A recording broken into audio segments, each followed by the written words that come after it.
अरे बाप रे बेगम, वो बब्बर शेर आ गई। भागो बेगम भागो, वो हमें कच्चा खा जाएगी।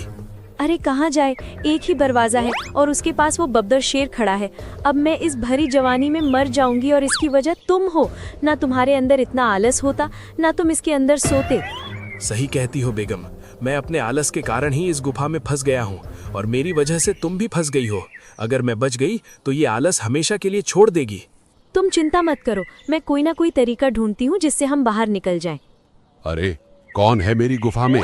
अगर नहीं बताया तो मैं खुद अंदर आ जाऊंगा। बोलो मेरी गुफा में कौन है? जंगल में शेख ऊंट बहुत ही आलसी था, क्योंकि वो दुबई से आया था और हरे भरे जंगल में उसे नींद बहुत आती थी, मगर इससे उसकी बीवी बहुत परेशान रहती थी। हे भगवान, मैं इस जानवर का क्या करूं?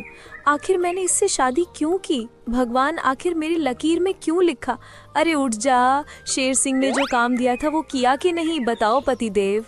अरे क्या हो गई बेगम, तुम तो जानती हो ना इधर का हवा पानी मुझे कितना पसंद होती। ठंडी ठंडी हवा और पानी मेरा मन मोह लेती। उधर दुबई में ये सब नहीं होती। अरे भाड़ में गया दुबई। ये बताओ, शेर सिंह ने तुम्हें कल काम दिया था, किया कि नहीं? वो मुझे बार बार पूछ रहा है। अरे बेगम, हम उसका काम नहीं कर सकती। वो हमको कहती कि नागफनी के पौधे से नागमणि लेकर आओ। वो शेर सिंह का बच्चा पागल है, भला नागफनी के पौधे में नागमणि कैसे होगी?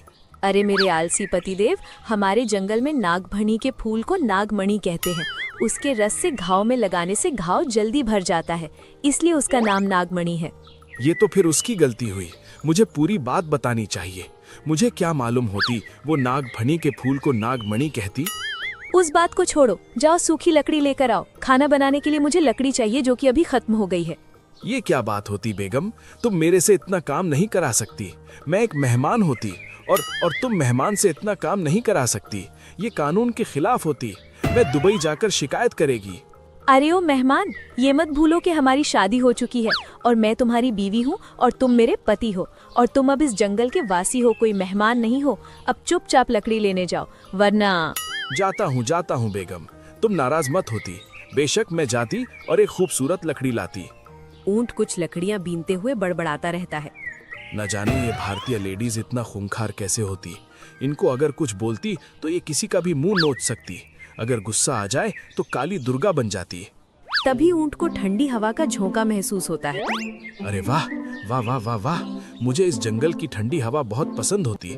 कितना कूल होती। आसपास मुझे थोड़ा आराम को मिल जाती तो बात बन जाती। तभी उसे एक गुफा नजर आती है। वो महसूस करता है कि ठंडी हवा वहीं से आ रही है। वो लकड़ी का गट्ठा बाहर छोड़ के अंदर चला जाता है। अरे वाह, ये गुफा कितना ठंडा होती, कूल होती। एक नींद ले लेती तो बहुत मजा आती। सारा थकान दर्द मिट जाती। और ऊंट बहुत गहरी नींद में चला जाता है। उधर उसकी बीवी ऊंटनी बहुत परेशान हो जाती है। ऊंट को लकड़ी लाते काफी देर हो गई थी। रात गुजर गई थी और सुबह भी हो गई थी। हे भगवान, ये शेख का बच्चा कितनी देर से लकड़ी लाने गया है? कहीं किसी शिकारी ने हमला तो नहीं कर दिया, या फिर कहीं गड्ढे में तो नहीं फंस गया? मुझे उन्हें ढूंढना चाहिए।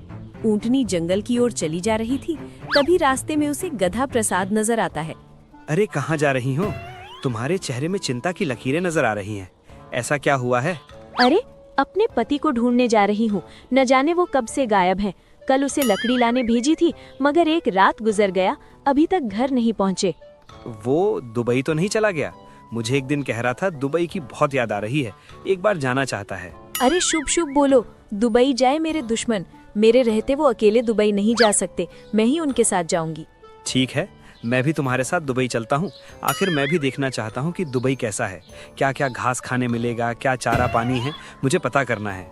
और दोनों जंगल के अंदर जाने लगे। जाते जाते उन्हें ऊंट के पैरों के निशान नजर आने लगे। अरे देखो भाभी जी, ये निशान तो शेख साहब के लगते हैं। जरूर वो इसी रास्ते से गुजरे होंगे। पक्का दुबई इसी तरफ होगा। दोनों जल्दी जल्दी पैरों के निशान की तरफ जाने लगे। चलते चलते उन्हें एक गुफा दिखाई दी और इस गुफा के पास लकड़ी का गट्ठा था। अरे शेख साहब ने मुझे आज तक नहीं बताया दुबई जाने का रास्ता इस गुफा से होकर जाता है। मैं कई बार इस जगह से गुजरा हूँ। अगर मुझे मालूम होता कि दुबई यहाँ से जाया जाता है तो मैं कई बार दुबई चला जाता। अरे कभी तो दिमाग लगाओ, ध्यान से देखो, ये लकड़ी का गट्ठा यहाँ पड़ा हुआ है, मतलब पक्का मेरे पति अंदर ही होंगे। दोनों तुरंत अंदर जाते हैं और अंदर सच में ऊंट मौजूद था, मगर वो गहरी नींद में था। उसे देखकर ऊंटनी का पारा बढ़ गया। हे भगवान, मैं इस आलसी प्राणी का क्या करूं? कहाँ जाकर अपना माथा पटकूं? आखिर क्या करूं? अरे मैं कहता हूँ दूसरी शादी कर लो, अभी कुछ बिगड़ा नहीं है, इसे दुबई भेज दो। तू चुप कर, मेरा दिमाग पहले से ही खिसका हुआ है, तू और मत खिसका। इसे इसके हाल में छोड़ देते हैं और कुछ ऐसा तिगड़म चलाते हैं कि इसका आलस हमेशा के लिए छूट जाए। काफी देर सोचने के बाद ऊंटनी को एक उपाय आता है। ऐसा करो, जाओ शेर सिंह को बुला कर लाओ और इससे मैं तुम्हें एक उपाय देती हूँ और जो मैं कहती हूँ वो शेर सिंह से कहना। ऊंटनी गधे के कान में उपाय बताती है और गधा शेर को सारी बात समझा देता है। फिर शेर सिंह गुस्से में गुफा के पास आता है और जोर जोर से चिल्लाने लगता है। अरे आज उस शेख के बच्चे को छोड़ूंगा नहीं। आज तो उसने हद कर दी। कब से मैंने उसे नागमणि लाने भेजा था, मगर अब तक आया ही नहीं। आवाज सुनकर ऊंट की नींद खुली। अरे कौन कमबख्त भौंक रही है? मेरे सारा नींद खराब कर दी। कितना अच्छा लग रहा था। तभी वो कुछ आवाजें सुनता है। अरे क्या हो गया शेर सिंह? भला तुम इतने गुस्से में क्यों नजर आ रहे हो और किसे सबक सिखाने की बात कर रहे हो? अरे शेख ऊंट को सबक सिखाने की बात कर रहा हूँ। उस आलसी को मैंने नागमणि लाने का काम दिया था, मगर वो गायब है और मैं सारी रात उसका इंतजार कर रहा था, मगर वो आया ही नहीं। अच्छा, अगर वो आपको मिल जाए तो आप क्या करेंगे? अगर वो मेरे हाथ लग गया तो उसका एक टांग तोड़ दूंगा, दूसरा टांग खा जाऊंगा और तीसरा टांग उसके गले में फंसा दूंगा और चौथा टांग मेरे बच्चों को खिला दूंगा। जैसे ही ये बात ऊंट सुनता है, उसकी सिट्टी पिट्टी गुल हो जाती है। अरे बाप रे, ये मैंने क्या कर दी? मैं नागमणि को शेर के पास नहीं पहुंचाई तो शेर इतना गुस्सा हो गई। मेरा टांग खाने की बात कर रही है। बिना टांग के मैं क्या करेगी? शेर सिंह, उसका टांग आप बाद में तोड़ना, सबसे पहले आप इस गुफा से हट जाइए। ये कोई आम गुफा नहीं है, ये बब्बर शेर की गुफा है। अगर उसने हमको इस जगह देख लिया तो समझो हम दोनों की आज का दिन अंतिम दिन होगा। ऊंट ये बात सुनता है तो और डर जाता है। क्या ये बब्बर शेर की गुफा है? अब मैं क्या करूं? अगर बाहर गई तो ये शेर मुझे मार देगी और अंदर रही तो बब्बर शेर मुझे मार देगी। वल्लाह, अब मैं क्या करेगी? अरे क्या कह रहे हो? बब्बर शेर की गुफा है, वो किसी को भी नहीं छोड़ता, बुरी तरह सबको नोच लेता है। जल्दी जल्दी यहाँ से चलो, वरना वो आ गया तो कोई भी नहीं बचेगा। इनके जाते ही मैं यहाँ से चला जाएगी। मुझे एक पल नहीं रहना, वरना मेरी बीवी विधवा हो जाएगी। तभी गुफा में ऊंटनी अंदर आ जाती है। उसे देखकर ऊंट और घबरा जाता है। तुम यहाँ क्या कर रहे हो? मैंने तुम्हें लकड़ी लाने के लिए भेजा था, मगर क्या तुम यहाँ सो तो नहीं गए थे? अरे हाँ बेगम साहिबा, लेकिन तुम यहाँ कैसे आई? बाहर शेर सिंह मुझे ढूंढ रही है। मैंने उसका नागमणि नहीं लाया। वो गुस्से में है और मुझे मारने की बात कह रही है। अरे बाहर कोई नहीं है। वो शेर तो जल्दी जल्दी यहाँ से जाते हुए देखा, मगर तुम इतने परेशान क्यों दिखाई दे रहे हो? अरे बेगम, जब मैंने शेर और एक जानवर की बात सुनी तो वो कह रहे थे कि ये बब्बर शेर की गुफा होती, वो बहुत खतरनाक होती, वो हमें खा जाती। अब हमें जल्दी से इस गुफा से निकल जाना होती, वरना वो शेर आ गई तो हमें खा जाती। तभी गुफा के बाहर से आवाज आई। सच में कोई बब्बर शेर आ गया था। अरे मेरे गुफा में कौन है? किसकी इतनी हिम्मत हुई कि मेरे गुफा में घुस आया? अरे बाप रे बेगम, वो बब्बर शेर आ गई। भागो बेगम भागो, वो हमें कच्चा खा जाएगी। अरे कहाँ जाए? एक ही दरवाजा है और उसके पास वो बब्बर शेर खड़ा है। अब मैं इस भरी जवानी में मर जाऊंगी और इसकी वजह तुम हो। ना तुम्हारे अंदर इतना आलस होता, ना तुम इसके अंदर सोते। सही कहती हो बेगम, मैं अपने आलस के कारण ही इस गुफा में फंस गया हूँ और मेरी वजह से तुम भी फंस गई हो। अगर मैं बच गई तो ये आलस हमेशा के लिए छोड़ देगी। तुम चिंता मत करो, मैं कोई ना कोई तरीका ढूंढती हूँ जिससे हम बाहर निकल जाएं। अरे कौन है मेरी गुफा में? अगर नहीं बताया तो मैं खुद अंदर आ जाऊंगा। बोलो मेरी गुफा में कौन है? सुनो, मैं आपको एक उपाय बताती हूँ।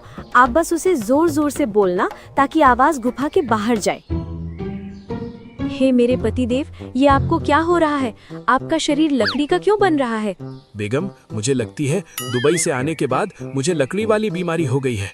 तो मुझसे दूर चली जाओ, वरना ये बीमारी तुम्हें भी हो जाएगी। मुझे कोई फर्क नहीं पड़ता। आप मुझे बताइए कि आपका इलाज कैसे होगा, मैं इसका इलाज करूंगी। बेगम साहिबा, इसके लिए मुझे शेर का मांस खाना होगी, वो भी बब्बर शेर मांस। एक उसी का मांस होती जो मुझे ठीक कर सकती, मगर जल्दी करो वरना मैं पूरी तरह से लकड़ी बन जाएगी। बाहर बब्बर शेर पूरी बात सुन रहा था। अरे बाप रे, ये कौन सी बीमारी है? मैंने आज तक नहीं सुनी, मगर लगता है कोई खतरनाक बीमारी है। लेकिन कहीं ये कोई साजिश तो नहीं है? क्या पता कोई जानवर मुझे मूर्ख बना रहा हो। थोड़ी देर रुक कर देखता हूँ। अरे बाप रे, शेर तो अब भी हटा नहीं है। हमें उसे और डराना होगा ताकि वो यहाँ से भाग जाए और हमें भागने का मौका मिल जाए। ऊंटनी यहाँ वहाँ देखती है, उसे एक टहनी दिखाई देती है। वो उसे उठाती है और उस पर ऊंट की पूंछ के बाल चिपका देती है और जोर जोर से कहती है, हे भगवान, आपका पूंछ लकड़ी का बन रहा, मैं इसे अभी आपके शरीर से बाहर कर देती हूँ, वरना पूरा शरीर लकड़ी बन जाएगा। और ऊंटनी ने लकड़ी को गुफा के बाहर फेंक दिया। उसे देखकर बब्बर शेर डर गया। अरे ये जानवर तो सही कह रही है, उसके पति को बीमारी हो गई है। बहुत खतरनाक बीमारी लगती है, मुझे अंदर नहीं जाना चाहिए। बेगम, पूंछ अलग करके मेरी बीमारी दूर नहीं होगी। मुझे शेर का मांस चाहिए, तभी मैं ठीक हो सकती हूँ। मुझे जल्दी से जल्दी शेर का मांस लेकर दो। मैं अभी बाहर जाती हूँ और एक शेर को पकड़ के लाती हूँ, क्योंकि मेरी भी पूंछ अब लकड़ी की बन रही है। मुझे भी अब शेर को खाना है। अरे भाग बब्बर शेर, वरना ये प्राणी मुझे कच्चा चबा देंगे और ऐसे भी इन पर हमला भी नहीं कर सकता, क्योंकि अगर ऐसा किया तो इनकी बीमारी मुझे लग जाएगी और मैं भी लकड़ी का बन जाऊंगा। बब्बर शेर दुम दबाकर दौड़ा। उसके जाने के बाद ऊंट और ऊंटनी तुरंत वहां से बाहर आ गए और अपने घर आ गए। क्या खूब तरकीब निकाली बेगम, मजा आ गई। मानना पड़ेगा, तुम काफी दिमाग वाली हो। अच्छा, तो क्या अब क्या सबक सीखा? क्या अब और आलस करोगे या फिर उसी गुफा में छोड़ आऊं? अरे नहीं नहीं बेगम, मैं तौबा करता हूँ। आज के बाद मैं कभी आलस नहीं करेगी, अपना काम समय में करेगी और कहीं भी आराम के लिए नहीं बैठेगी। ऊंट ने सबक सीख लिया था, मगर उसी रात ऊंटनी कहीं जाती है। शुक्रिया शेर सिंह, क्या खूब एक्टिंग की। एक पल को मुझे लगा कि सच में कोई बब्बर शेर आ गया है। क्या? अरे नहीं नहीं, मैं कोई बब्बर शेर बन के नहीं आया था। तुम्हारे कहे अनुसार मैं जब गधे के साथ ऊंट को डराकर जब भेष बदलने आया और जब भेष बदलकर वापस गया तो तुम सब गुफा से चले गए थे। इसका मतलब सच में बब्बर शेर आया था। हे भगवान, अच्छा हुआ कि हम बच गए, वरना आज तो खेल खत्म हो जाता। अब कभी इस जंगल में नहीं जाऊंगा, वरना मैं भी लकड़ी का बन जाऊंगा।